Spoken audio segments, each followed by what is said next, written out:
Yo, if you're looking for a professional to help you shade and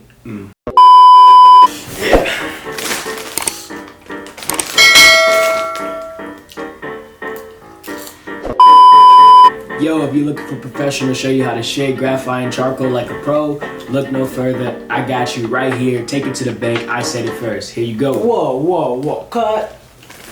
Cut. Technical on the play. Cut. Hey, man. If you're gonna do this, you gotta be honest, okay?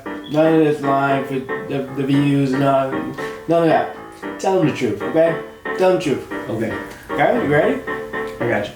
You good? Action. Okay. I know I'm not a professional just yet, and I know I'm not perfect, but from where I started to where I am now, I definitely have some tips to help you guys get over the stress and fears of starting charcoal drawings. So here's 5 tips to help you shade with graphite and charcoal that'll get you over the hump.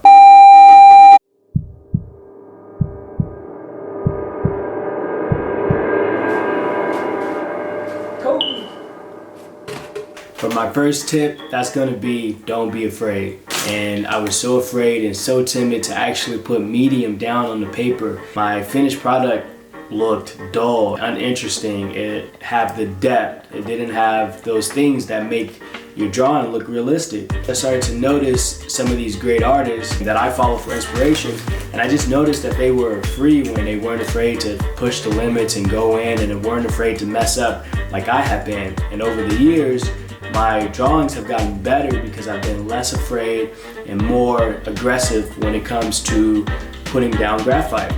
So yeah, that's tip number 1. Don't be afraid. Put those values on the paper, put the graphite down to create those values, and something amazing will happen. Tip number 2, use the right tools for the job. So that means when you go in, make sure you're using the right tools. Here's a list of my favorite blending tools and utensils that helps me create smooth shading. So first up, you got your blending stumps, you got paint brushes, Q-tips, you have palette knives with the soft cover, pan pastel black,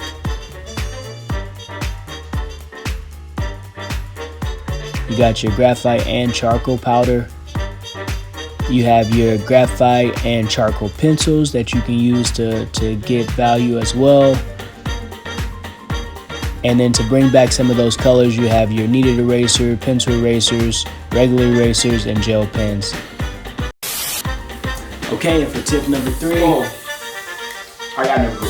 Trust me, I got number 3. Number 3, take your time. It's okay if a drawing takes days, weeks, months.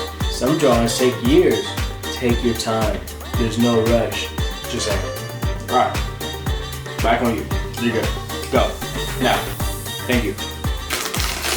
Go. Tip number 4, don't smudge your work. Actually take the time to make sure you don't smudge your work. Put a piece of paper down. Printer paper is what I use.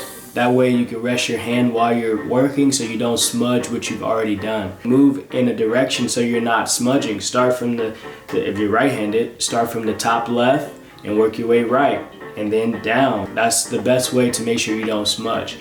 If you're working vertically and you're working on an easel, make sure you use a stick or something that you can support your hand on while you're drawing so you don't smudge your work. It's very important. It's what separates professionals from amateur, in my opinion. And for the final tip, use good reference photos. Make sure that if you're taking your own reference photo, you use a good camera where you can zoom in as close as possible to really look at those details so you can paint what you see. That's the only way to create something realistic. You draw what you see.